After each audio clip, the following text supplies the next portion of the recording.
Et champion, si tu n'as pas le temps de suivre ton business, ne lance pas de business maintenant. Si tu n'as pas le temps de suivre un business, ne lance pas de business maintenant. Voilà, parce que ça, c'est des erreurs que plein de personnes commettent. Et moi-même, je suis tombé dans cette erreur-là. Vous savez, il est très important de souvent s'asseoir et puis essayer d'analyser les choses soi-même. Il peut arriver des moments là où tu gagnes de l'argent, tu as un autre business ou même ton travail, en tout cas une autre chose qui te rapporte de l'argent.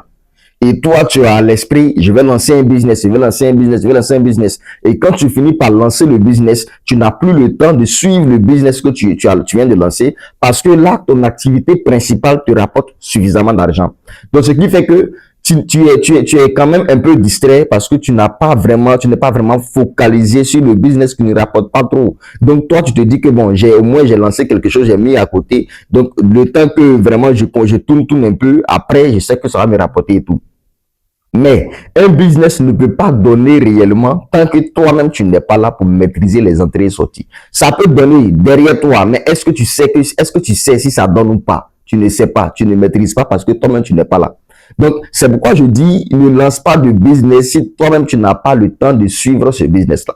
Si tu travailles quelque part et que tu gagnes de l'argent, moi, le conseil que je peux te donner aujourd'hui, c'est de peut-être garder ton argent de côté et le temps de bien économiser. Et quand tu finis maintenant que tu sais que tu es prêt à lancer un business et que tu pourras te concentrer sur ce business-là, peut-être tu démissionnes et puis maintenant tu viens lancer ton business et tu te concentres sur ton business. Là maintenant, l'énergie que tu dépenses, la force que tu dégages chaque matin, tu sais que le bénéfice là, c'est pour toi-même.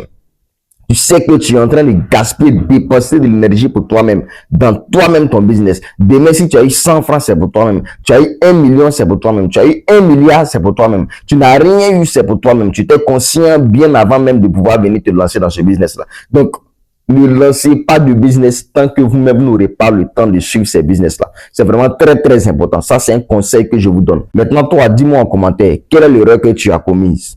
Quelle est l'erreur que tu as commise quand tu as lancé un business? Comment ça s'est passé? Tout? Quelle a été ton erreur qu'aujourd'hui tu t'assois et tu réalises? Parce qu'arrivé un moment, quand ton activité principale ne te donne plus de l'argent comme il le faut, ou bien comme avant, c'est maintenant que tu vas venir t'asseoir, chercher à comprendre le business qui avait lancé là, comment est-ce que ça donne. Tu vas maintenant vouloir voir dedans tout et tout. Peut-être même que les gens, ils ont bien géré ou ils ont mal géré. En tout cas, tu as perdu quelque chose. Donc vraiment, il est très important de pouvoir vraiment prendre le temps d'analyser certaines choses avant vraiment de se lancer et de veiller vraiment à être là dans son business. Samuel Cablan de la Jeunesse Consciente, on est ensemble. Ciao, ciao.